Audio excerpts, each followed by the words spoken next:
रायचूर शहर के अब प्राइम लोकेशन कहलाने वाले मोहल्ला कोटतलार में शालम साहब दोड्डी में मोती मस्जिद से नौरंग दरवाजा जाने वाली सड़क पर एक मकान बराए फरोख्त है। KM apartments. ख्वाहिशमंद अफराद फोन नंबर 8660252841 पर रब्त कर सकते हैं।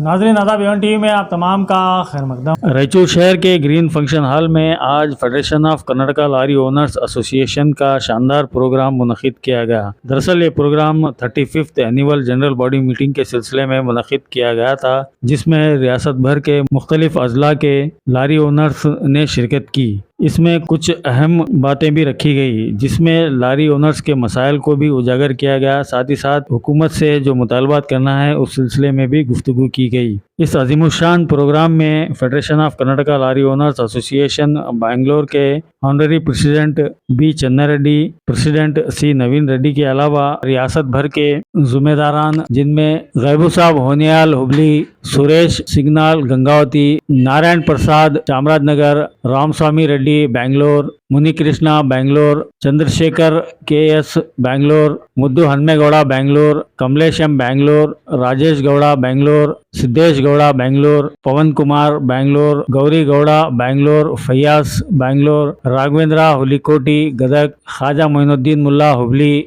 Ramanna B Hospet, Syed Hasan Raichur, वासप्पा कोनारेड्डी Hubli, Vishwanath R Chitradurga, Ravi Kumar Chitradurga, Vishwanath R Bangalore, वासवप्पा कोनारेड्डी Chitradurga, Pandyan C Bangalore, चन्नबसवा Prasanna Tumkur के अलावा जगन्नाथ बैंगलोर, सैयद महमूद हुसैन कोप्पल, हुमायूं रजाक बीजापुर, चंद्रशेखर यादगीर भी मौजूद रहे। इनके अलावा रायचूर के दीगर जिम्मेदारों में अजीम पाशा वाइस प्रेसिडेंट, तौफीक हुसैन सेक्रेटरी, सैयद यूनुस सलीम डायरेक्टर और दीगर कई एक जिम्मेदारान इस तकरीब में मौजूद रहे। 8% ಜಾಸ್ತಿ ಮಾಡ್ಕೊಂಡಿದ್ದಾರೆ। ನಮ್ಮ ಗೂಡ್ಸ್ ಹೇಳೋರು ಮಾಡ್ಕೊತಾನೆ ಇರ್ತಾರೆ, ನಾವು ಯಾಕೆ ಮಾಡ್ತಾ ಇಲ್ಲ? ಸುಮ್ಮನೆ ಕೂಗಾಡೋದು, ನನಗೆ 1200 ರೂಪಾಯಿ ಬರಬೇಕು, ವಾಟ್ಸಪ್ ಇದೆ, ಆ ವಾಟ್ಸಪ್ ಅಲ್ಲಿ ಒಂದು ಮಾತಾಡ್ತಾರೆ।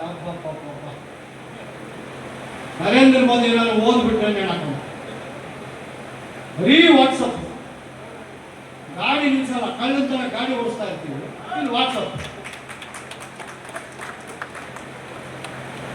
ಏನ್ ಮಾಡ್ತೀರಾ? ವಾಟ್ಸಪ್ ಅಲ್ಲಿ ವಾಟ್ಸಪ್ ಇರೋದು ಎಮರ್ಜೆನ್ಸಿಗೆ ಮುಂದೆ, ಅದಕ್ಕೆ ನಾನು ವಾಟ್ಸಪ್ ಅಲ್ಲಿ ಮಾತಾಡೋದು।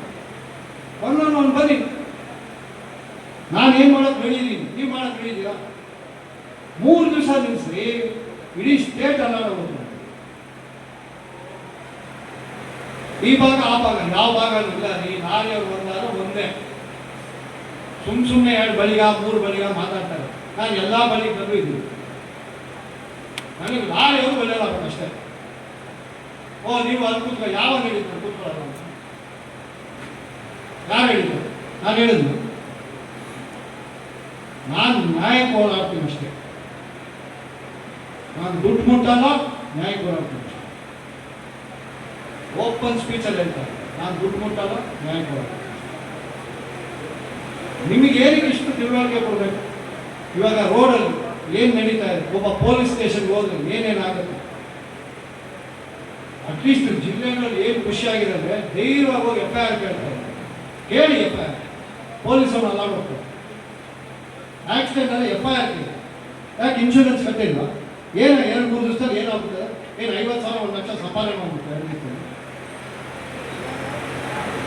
ಈ ಥರ ಈ ಸಭೆಗಳಲ್ಲಿ ಮಾತಾಡಿ ಏನಕ್ಕೆ ಮಾಡಿ, ನನಗೆ ಏನು ಖುಷಿಯಾಗಿದೆ ಈ ಜಿಲ್ಲೆಗಳಲ್ಲಿ ಬಂದ ಸಭೆಗಳು ಅಟ್ಲೀಸ್ಟ್ ಅರ್ಥ ಮಾಡ್ಕೊಳ್ತೀರ। ಎಷ್ಟೋ ಜನ ಏನಾದ್ರು FIR ಹಾಕ್ಸೋದು ಕಲ್ತಿದ್ದೀರಿ। ಈಗ ಮೊನ್ನೆ ನಮ್ಮ ಮುನಿ ಕೃಷ್ಣ ಅದೇ ಹೇಳಿದ್ರು, ಕೃಷ್ಣ FIR ಹಾಕಿರಿ, ಮಾತುಕತೆ ಬೇಡ, ಲಾಸ್ಟ್ಗೆ ಪೊಲೀಸರು ದುಡ್ಡು ಕೊಟ್ಟು ಕಳಿಸ್ಬಿಡ್ತಾರೆ। FIR ಕೇಳಿ ಏನಾಗ್ಬಿಡ್ತಾರೆ? ಎಷ್ಟು ಸಲ ಇಸ್ಕೊಂಡ್ಬಿಡ್ತಾರೆ? ಬೇಡ, RTO ಬ್ರೇಕ್ ಇನ್ಸ್ಪೆಕ್ಷನ್ ಮಾಡೋದು ಬೇಡ, ಎಷ್ಟು ದಿನ ಮಾಡದೇ ಇರ್ತಾನೆ? ಹಠ ಮಾಡಿದ್ರೇನೆ ನಾವು ಗೆಲ್ಲಕ್ಕಾಗಲ್ಲ। ನಮ್ಗೆ ಹಠ ಹೋಗ್ಬಿಟ್ಟಿದೆ, ಜೋಶ್ ಹೋಗ್ಬಿಟ್ಟಿದೆ।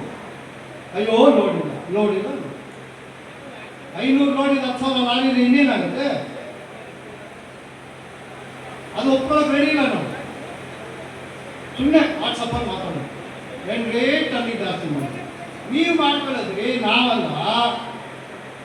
ಲಾರಿ ಡಿಪಾರ್ಟ್ಮೆಂಟ್ ಒಂದಕ್ಕೆ ಕಾನೂನಿಲ್ಲ ರೇಟ್ಗೆ. ಆಟೋ ರಿಕ್ಷಾ ಇದೆ, ಬಸ್ಸಿಗಿದೆ, ಎಲ್ಲದಕ್ಕೂ ಇದೆ. ಲಾರಿ ಇಲ್ಲ. ನೀವು ಟನ್ನಿಗೆ 5,000 ರೂಪಾಯಿ ತೊಗೊಂಡ್ರೆ ನಿಮಗೆ ಕೇಳೋಂಗಿಲ್ಲ. ನೀವು ಫ್ರೀ ಬರ್ಡ್. ನೀವೇನು ಮಾಡ್ತೀರಾ? Rate rate rate. ಏನು ರೇಟ್ ನೀವು ಮಾಡ್ಕೊಳ್ರಿ. ನಿಮ್ಮ ಜಿಲ್ಲೆಯಲ್ಲಿ ಒಂದು ಹಠ ಹಿಡಿದು ಮಾಡಿ. ಈ ಗೂಡ್ ಶೆಡ್ಗಳಲ್ಲಿ ಮಾಡ್ಕೊಂಡಿಲ್ವಾ? 5%, 10% ವರ್ಷ ಇನ್ಕ್ರೀಸ್ ಮಾಡ್ಕೊಂಡಿದ್ದಾರಲ್ಲ, ನೀವು ಯಾಕೆ ಮಾಡ್ಕೊಂಡಿಲ್ಲ? ನಾವು ಏಜೆಂಟ್ ಹತ್ರ ಹೋಗಿ ನಾವು ಒಂದು ಕ್ಯಾಲ್ಕುಲೇಷನ್ ತೊಗೊಂಡು ಏಜೆಂಟ್ ಹತ್ರ ಹೋಗಿದ್ದೀವ. ಟ್ರಾನ್ಸ್ಪೋರ್ಟ್ ಅಂತ ಲೆಕ್ಕ ಇಟ್ಕೊಂಡು ಹೋಗ್ತಾ ಇದ್ದೀವ. ಲಾರಿ ಮೇಲೆ ಹೋಗಿ ಕಾಲಕ್ಕೆ ಬಿಡ್ತೀವಿ ರೀ. ಅವರು 10/10 ಆಫೀಸಲ್ಲಿ ಬದುಕ್ತಾರೆ. ನಾವು 60 ಲಕ್ಷ ಗಾಡಿಗೆ ಟೈರ್ ಹಾಕೋಗಿ ಹೋಗ್ತೇವೆ. ಈಗ ಆಮೇಲೆ ಬಂದು ಹೇಳ್ತೀರಾ ಸರ್ 1,600 ರೂಪಾಯಿ ಬಾಡಿಗೆ, ಬರೀ 1,000 ರೂಪಾಯಿ ಕೊಟ್ಟ. 600 ರೂಪಾಯಿ ಯಾಕೆ ಬಿಟ್ರಿ? ಯಾರು ಒಳ್ಳೆಯವನು ಯಾಕೆ ಕೆಟ್ಟವನು ನೆನ್ಸ್ಕೊಳಕ್ಕಾಗಲ್ಲ ನಮ್ಮ ಕೈಯಲ್ಲಿ? ಮತ್ತೆ ಏನು ಆಲೋಚನೆ ಮಾಡ್ತೀರಾ? ಮಗ ಯಾವ ಸ್ಕೂಲ್ಗೆ ಹೋಗ್ಬೇಕು? ಕಳೆದ ವರ್ಷ ನಾವೆಲ್ಲ ಚಾಮರಾಜನಗರದಲ್ಲಿ ಸೇರಿದಾಗ 2 ಎಕರೆ 34 ಗುಂಟೆ ಒಂದು ಜಮೀನನ್ನು ಪರ್ಚೇಸ್ ಮಾಡಿ ಡ್ರೈವಿಂಗ್ ಇನ್ಸ್ಟಿಟ್ಯೂಟ್ಗೆ ನಾವು ಅದನ್ನು ಖರೀದಿ ಮಾಡಿದ್ವಿ. ನಿಮ್ಮೆಲ್ಲರನ್ನೂ ಕೂಡ ಆ ಜಾಗನೂ ತೋರಿಸಿದ್ವಿ. ಅದು ವಿಚಾರದ ಬಗ್ಗೆ ನಿಮಗೆಲ್ಲ ತಿಳಿಸಿದ್ವಿ. ಇಲ್ಲಿ ಬಂದಂಥ ಅನೇಕ ಜನ ಆ ಸ್ಥಳಕ್ಕೂ ಕೂಡ ಭೇಟಿ ಮಾಡಿದ್ದಾರೆ. ಆ ಸ್ಥಳ ಇವತ್ತು ಅಲಿನೇಷನ್ ಆಗಿ ಪರ್ಮಿಷನ್ ತಗೊಂಡು ಈಗ ಈ ಸ್ವತ್ತಿನ ಹಂತಕ್ಕೆ ಬಂದು ನಡೀತಾ ಇದೆ. ಇದನ್ನು ಸೈಮಲ್ಟೇನಿಯಸ್ ಆಗಿ ನಾವು ರಾಜ್ಯ ಸರ್ಕಾರಕ್ಕೆ ಅದನ್ನು ಕಳಿಸ್ಕೊಟ್ಟು ಕೇಂದ್ರ ಸರ್ಕಾರಕ್ಕೆ ಅದನ್ನು ಅನುಮೋದನೆ ತಗೋಬೇಕು. ಅದರಲ್ಲಿ ಒಂದು ಡ್ರೈವಿಂಗ್ ಇನ್ಸ್ಟಿಟ್ಯೂಟಲ್ಲಿ ನಮ್ಮದೇನು ಯೋಚನೆ ಇದೆ, ಚೆನ್ನಾರೆಡ್ಡಿಯವರು, ನಮ್ಮ ಹಿರಿಯರಾದ ಚೆನ್ನಾರೆಡ್ಡಿಯವ್ರದ್ದು ಏನು ಯೋಚನೆ ಇದೆ ಅಂದರೆ, ಲಾರಿ ಡ್ರೈವರ್ಗಳಿಗೆ ಅಂದರೆ 1 ವರ್ಷ ಆಗಿರುತ್ತೆ ಇದು LCV ಲೈಸೆನ್ಸ್ ತೊಗೊಂಡು, ಅದಾದಮೇಲೆ ಲಾರಿಗೆ ಕೊಡೋದು. ಅಂಥವರಿಗೆ ನೀವೆಲ್ಲ ರೆಫರ್ ಮಾಡಿದವ್ರಿಗೆ ಅಲ್ಲಿ ಹಾಸ್ಟೆಲ್ ಕೂಡ ಕಟ್ಟಬೇಕು ಅಂತಿದ್ದೀವಿ. ಒಂದು ಸಲಕ್ಕೆ ಅಟ್ಲೀಸ್ಟ್ 30 ಜನ ತಂಗಬೇಕು. ನೀವು ರಾಯಚೂರಿಂದನಾದರೂ ಕಳಿಸಿ, ಗದಗಿಂದನಾದರೂ ಕಳಿಸಿ, ಬೀದರಿಂದನಾದರೂ ಕಳಿಸಿ, ನಾವು ಮಂಗಳೂರಿಂದನಾದರೂ ಬರಲಿ. ಅಲ್ಲಿ ಬ್ಯಾಚ್ ಪ್ರಕಾರ ಅವ್ರನ್ನ ಉಳಿಸಿ ಆ 1 ವರ್ಷದ ಇದು ಒಂದು 30 ದಿವಸದ ಟ್ರೈನಿಂಗು 1 ವರ್ಷ ಆದ ನಂತರ ಲಾರಿ ಡ್ರೈವರ್ನಾಗಿ ಅವನ್ನ ತರಬೇತಿ ಕೊಡೋದಕ್ಕೆ ಉಚಿತವಾಗಿ ಮಾಡಬೇಕು ಅಂತ ಈಗಲೂ ಕೂಡ ಇದು ಚೆನ್ನಾರೆಡ್ಡಿ ಅವ್ರದ್ದು ಯೋಚನೆ ಇದೆ. ಆ ಹಿನ್ನೆಲೆಯಲ್ಲಿ ಈ ಬಾಡಿಗೆ ಬರಬೇಕು, ಅವ್ರಿಗೆ ಊಟ ಕೊಡಬೇಕು, ಸರ್ಕಾರಕ್ಕೆ ಕಟ್ಟುವಂಥ ದುಡ್ಡು ಕಟ್ಟಬೇಕು. ನಿಮಗೆ ಟ್ರೈನಿಂಗ್ ಸ್ಕೂಲಲ್ಲಿ 8 ರಿಂದ 9 ಜನ ಸ್ಟಾಫ್ ಇರಬೇಕು. ಆ ಸ್ಟಾಫ್ಗಳಿಗೆ ಸಂಬಳ ಕೊಡಬೇಕು. ನಾವೇನಿವತ್ತು ದುಡಿತಾ ಇದ್ದೀವಿ ಅದಕ್ಕಿಂತ ಹೆಚ್ಚಿಗೆ ಖರ್ಚಿಗೆ ಹೋಗ್ತಿದ್ದೀವಿ ಅನ್ನೋ ಆತಂಕ ನಮ್ಗಳಿಗಿದೆ. ಆದರೂ ನಮಗಿಂತ ಹಿರಿಯರಾದವರು ಬೆಂತಡ್ತಾ ಇದ್ದಾರೆ. ಇಲ್ಲ, ನೀನು ಹೆದರಬೇಡ, ಏನಾದರೂ ಮಾಡೋಣ, ಜನ ಕೈ ಬಿಡಲ್ಲ, ನಾವೇನಾದರೂ ಮಾಡೋಣ, ಏನು ತೊಂದರೆ ಆಗೋದಿಲ್ಲ, ಅದಕ್ಕೆ ಯೋಚನೆ ಮಾಡಬೇಡ ಅಂತ ಹೇಳಿ ಮಾಡ್ತಿದ್ದಾರೆ. ಈ ಸಂದರ್ಭದಲ್ಲಿ ಈ ವಿಚಾರನೂ ಕೂಡ ನಿಮ್ಮೆಲ್ಲರ ಹತ್ರ ನಾನು ಹಂಚ್ಕೊಳ್ಳೋಕ್ಕೆ ಬಯಸ್ತಾ ನಾನು ನನ್ನ ಮಾತುಗಳಿಗೆ ವಿರಾಮವನ್ನು ನೀಡ್ತೇನೆ.